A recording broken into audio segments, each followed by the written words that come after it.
Shalom pemirsa CBN Indonesia dimanapun Anda berada, senang sekali kita boleh bertemu kembali dalam acara pembacaan buku Agama yang Bersinar.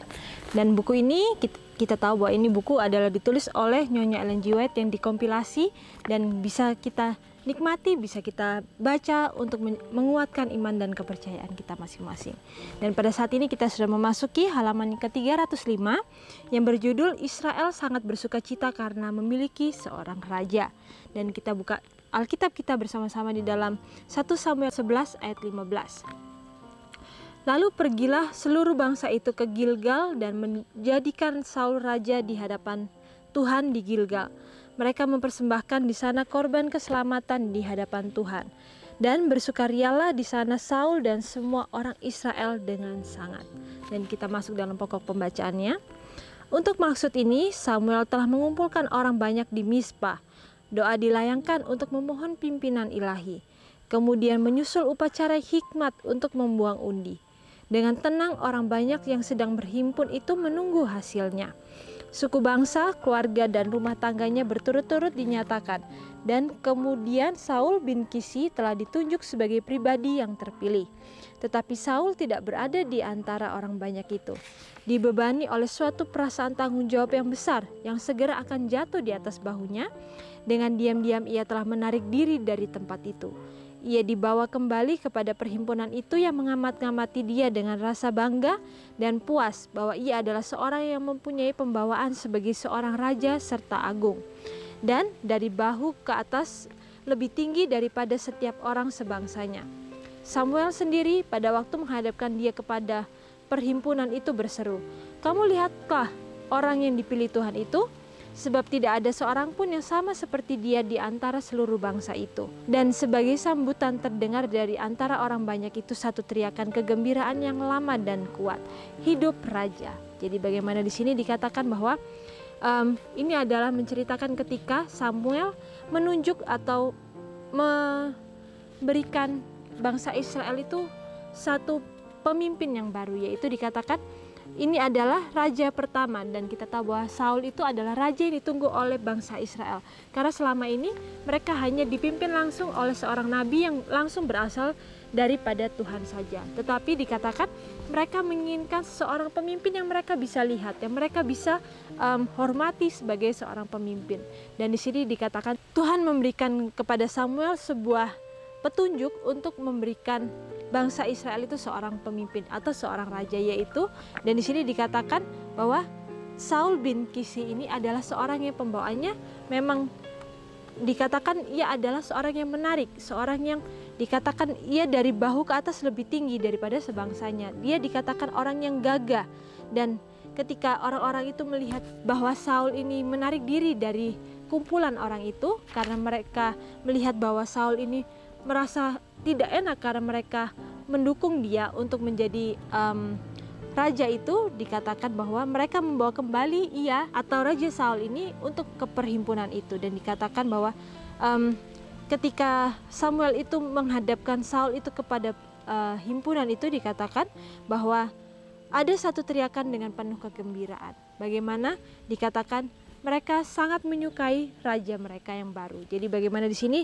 ini bisa kita aplikasikan dalam kehidupan kita, bahwa apakah kita mau untuk menunggu harus ada seorang raja dulu dalam kehidupan kita yang kita bisa lihat, baru kita bisa mempercayai Tuhan kita dengan sepenuhnya seperti bangsa Israel, ataukah kita mau untuk melihat Tuhan itu melalui kasih-Nya, melalui pengalaman-pengalaman hidup kita. Karena kita tahu bahwa pada saat ini kita tentu saja tidak bisa melihat Tuhan kita secara langsung, tetapi melalui pengalaman kehidupan kita, kita bisa melihat bagaimana Tuhan itu selalu ada dalam kehidupan kita. Kita tidak perlu menunggu harus ada seorang raja untuk memimpin kita untuk melihat Tuhan itu, untuk bisa membuat kita mematuhi raja kita tersebut. Tetapi kita tahu bahwa kita mempunyai raja di atas segala raja, yaitu adalah Tuhan kita sendiri, yaitu Yesus Kristus itu sendiri yang rela untuk meninggalkan kedudukannya sebagai raja di surga, sebagai pemimpin di surga, sehingga kita bisa memperoleh sebuah pengharapan, karena ia sudah mau untuk merelakan dirinya menderita hina supaya kita bisa memperoleh pengharapan itu. Dan ketika kita mengingat akan peristiwa yang ia sudah lakukan? Apakah kita harus masih menunggu untuk melihat Tuhan kita itu secara langsung, ataukah kita mau untuk melihat Dia dalam kehidupan kita secara pribadi lepas pribadi? Dan di sini dikatakan bahwa sementara orang banyak itu pada umumnya telah siap mengakui Saul sebagai raja mereka, ada satu pihak yang jumlahnya besar yang menentang. Di dalam keadaan seperti ini, Saul merasa tidak layak menduduki martabat yang agung ini.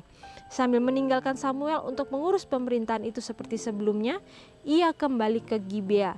Di tempat kediamannya di dataran tinggi Benyamin, dengan diam-diam ia telah menyibukkan dirinya dengan tugas-tugas sebagai seorang petani dan membiarkan peneguhan wewenangnya kepada Tuhan. Jadi bagaimana di sini pun dikatakan bahwa Saul itu merasa tidak layak untuk menjadi seorang pemimpin, karena kita tahu bahwa ketika banyak orang yang tidak mau untuk menjadikan Saul ini sebagai raja mereka, dikatakan mereka menentang Saul sebagai raja mereka, dikatakan Saul mengundurkan diri dari mereka, dan akhirnya dikatakan ia pergi ke dataran-dataran tinggi Benyamin. Bagaimana akhirnya ia menjadi seorang petani, menyibukkan dirinya dengan tugas-tugas seorang petani. Jadi bagaimana di sini juga dikatakan bahwa ketika ada seseorang yang sudah dipimpin oleh Tuhan untuk menjadi seorang raja atau seorang pemimpin, dikatakan ia pun tidak mau untuk mempercayai dirinya, ia pun tidak mau menggunakan kekuasaan itu secara mutlak, tetapi ia rela untuk melepaskan itu ketika ia dikatakan membiarkan peneguhan wewenangnya kepada Tuhan. Jadi bagaimana di sini dikatakan bahwa ia pun tidak mau untuk menunjukkan dirinya, ia pun tidak mau untuk menonjolkan dirinya, tetapi ia adalah seorang yang mau rendah hati, ia mau untuk benar-benar dipimpin oleh Tuhan. Jadi bagaimana kita bisa mempelajari dari pengalaman kehidupan Raja Saul ketika ia pertama kali diangkat untuk menjadi raja. Kita tahu bahwa ini adalah pelajaran bagi kita, bagaimana ketika kita menjadi anak-anak Tuhan, kita mempunyai gelar menjadi anak-anak Tuhan, apakah kita mau untuk menjadi orang yang sombong, ataukah kita mau menjadi orang yang rendah hati? Lalu ketika kita sudah meletakkan gelar itu yang ada Tuhan berikan dalam kehidupan kita, apakah kita mau melakukan hal-hal yang memang sesuai dengan apa yang Tuhan ingin supaya kita bisa lakukan, ataukah kita masih mengikuti kehendak-kehendak hati kita? Kita mau mengikuti keinginan-keinginan daging kita sehingga kita akhirnya melawan kehendak Tuhan. Lalu di sini juga dikatakan bahwa sekarang Samuel bermaksud agar satu perhimpunan bangsa diadakan di Gilgal, agar di sana kerajaan itu secara umum diteguhkan kepada Saul. Hal ini dilakukan dan mereka mempersembahkan di sana korban keselamatan di hadapan Tuhan. Dan bersukarialah di sana Saul dan semua orang Israel dengan sangat. Tertulis dalam buku Alfa dan Omega jilid 2 halaman 252 sampai 255. Jadi bagaimana di sini pun dikatakan hikmat juga Tuhan berikan kepada Nabi Samuel, sehingga ia pun akhirnya mengadakan suatu acara di Gilgal supaya akhirnya Raja Saul ini bisa diteguhkan sebagai raja. Jadi bagaimana di sini juga dikatakan bahwa Tuhan itu pun memberikan hikmat kepada Nabi Samuel sehingga ia pun akhirnya bisa mengangkat Raja Saul menjadi seorang pemimpin. Dan ini juga menjadikan pelajaran bagi kita bahwa ketika kita sudah dipimpin oleh Tuhan, ditunjuk oleh Tuhan menjadi para pekerjanya, itu juga adalah sebuah kehormatan. Sama seperti ketika Saul juga diangkat menjadi seorang raja. Dan ketika kita sudah mendapatkan sebuah kehormatan untuk menjadi kawan sekerja Tuhan, menjadi para pekerjanya, apakah kita mau melakukannya dengan setulus hati, dengan sekuat tenaga kita? Kita mau untuk memberikan yang terbaik kepadanya, ataukah kita masih mau untuk memilih pilihan-pilihan kita sendiri? Seringkali kita meminta Tuhan untuk menuntun langkah-langkah kita, tetapi seringkali juga kita menginginkan suatu hal tetapi kita minta perkenan daripada Tuhan itu untuk membenarkan apa yang sudah kita pilih. Dan di sini kita kembali diingatkan bahwa ketika kita sudah menjadi pekerja Tuhan, seharusnya kita tidak mempunyai pilihan-pilihan kita pribadi, tetapi kita menyerahkan segala hal hanya ke dalam tangan Tuhan dan membiarkan Tuhan yang pegang kendali. Karena ketika Tuhan yang sudah pegang kendali dalam kehidupan kita, maka Ia akan bekerja dengan luar biasa dalam kehidupan kita. Mungkin ketika kita merancangkan hal-hal yang terbaik yang bisa kita pikirkan, kita melihat bahwa itu adalah hal yang terbaik yang memang bisa terjadi dalam kehidupan kita. Tetapi kita harus yakin dan percaya bahwa rencana Tuhan itu adalah rencana yang terbaik yang Ia akan berikan dalam kehidupan kita. Karena kita tahu bahwa Tuhan kita itu adalah Tuhan yang Maha Pengasih. Ia tidak akan membiarkan kita untuk melalui jalan yang sukar ataupun jalan yang terjal sehingga kita akhirnya bisa terjatuh. Tetapi Tuhan sebenarnya menginginkan jalan yang terbaik yang bisa membuat kita akhirnya bisa mengenal Dia dengan seutuhnya. Tetapi ketika kita mendapatkan ujian dan cobaan, Tuhan mungkin menginginkan supaya kita mempunyai iman yang lebih besar, mempunyai kepercayaan yang sepenuhnya kepada Tuhan, lebih daripada sebelumnya. Atau mungkin Tuhan mengizinkan kita untuk terjatuh dengan segala pilihan-pilihan kehidupan kita, karena Tuhan masih melihat ada hal-hal yang belum beres dalam kehidupan kita, yang Tuhan ingin supaya kita melepaskan segala keinginan-keinginan atau cita-cita kita terlebih dahulu. Kita mau mengosongkan diri kita dan mau meminta Tuhan yang hadir dalam kehidupan kita, menjadi raja dalam kehidupan kita, sehingga kita tidak mempunyai hal-hal yang lebih tinggi daripada apa yang Tuhan inginkan untuk kita lakukan dalam kehidupan kita. Jadi bagaimana melalui bacaan daripada Raja Saul ini kita boleh belajar bagaimana untuk mempunyai hati seorang yang rendah hati, meskipun Tuhan mungkin memimpin kita atau menjadikan kita seorang yang tinggi dalam kedudukan. Bagaimana Tuhan mungkin memberikan talenta kepada kita berbeda. Tuhan mungkin memberikan kepada satu orang talenta untuk menjadi seorang pemimpin dan kepada yang lain untuk menjadi seorang pekerja.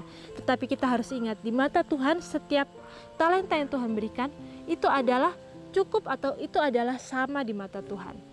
Karena kita tahu bahwa di mata Tuhan, Tuhan tidak membeda-bedakan setiap pekerjaan. Semuanya adalah mulia di matanya. Tetapi hanya manusia yang membeda-bedakan pekerjaan yang satu lebih tinggi daripada pekerjaan yang lain. Tetapi yang kita harus ingat, apapun pekerjaan ataupun apapun talenta yang Tuhan berikan dalam kehidupan kita, apakah kita setia dengan talenta tersebut, sekalipun talenta itu adalah talenta yang kecil, sehingga kita bisa memperkembangkan talenta yang kecil itu, sehingga itu bisa akhirnya menjadi talenta-talenta yang besar yang bisa kita gunakan untuk pekerjaan Tuhan. Dan biarlah melalui bacaan yang begitu indah ini, kita boleh sama-sama kembali diingatkan untuk kita boleh selalu memperbaiki diri kita hari demi hari, dan kita bisa mengingat bahwa hari depan kita begitu sulit, tetapi kita mempunyai pengharapan bahwa Tuhan akan ada selalu untuk kita dan membantu kita dalam keadaan apapun ketika kita mau datang kepadanya meminta bantuan daripadanya. Dan sampai di sini acara pembacaan kita pada saat ini. Sampai bertemu kembali dalam acara pembacaan-pembacaannya selanjutnya. Shalom, Tuhan memberkati.